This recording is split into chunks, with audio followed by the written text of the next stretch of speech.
Hello all, ఇక నేను mummy అయితే టెంపుల్కి స్టార్ట్ అయ్యామన్నమాట. ఏ టెంపుల్కి వెళ్తున్నామంటే ఫలక్నామా కాళికామాత గుడి ఉంది కదా, చాలా ఫేమస్ టెంపుల్ అయిపోయింది ఈ మధ్యకాలంలో.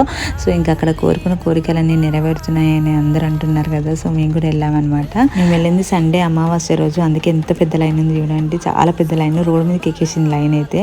అక్కడ చాలా మంది మార్నింగ్ 7 o'clock వచ్చి వెయిట్ చేస్తున్న వాళ్ళు కూడా ఉన్నారంట.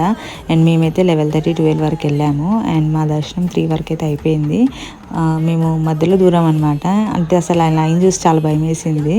కాకపోతే అంత దూరం వెళ్ళాం కదా, ఇంకెట్లా అయినా దర్శనం చేసుకోవాలని మధ్యలో దూరి ఇంకా దర్శనం అయితే చేసుకున్నాము. కొంచెం ఒత్తిసలాట అయినా కానీ దర్శనం అయితే బాగా అయింది. అండ్ దాని తర్వాత ఇక్కడ ఇంకా అన్ని ముడుపులు అనమాట. చాలా మంది కోరికలు కోరుకొని ఇలా ముడుపులు కడుతున్నారు అక్కడ. మేమైతే దర్శనం చేసుకొని బయటకైతే వచ్చాము. కాకపోతే ఆ లైన్ అయితే అస్సలు తగ్గట్లేదు, ఇంకా పెరుగుతూనే ఉంది. ఇంకా ఎవ్రీ సండే అక్కడ అన్నదానాలు అవుతాయంట. తర్వాత నేను అమ్మ ఉప్పల్ స్కై వాక్ ఉంది కదా, దానిపై నుంచి అలా నడుచుకుంటూ వచ్చి కిందికి వచ్చేసి బస్ ఎక్కి ఇంటికైతే వచ్చేసాం.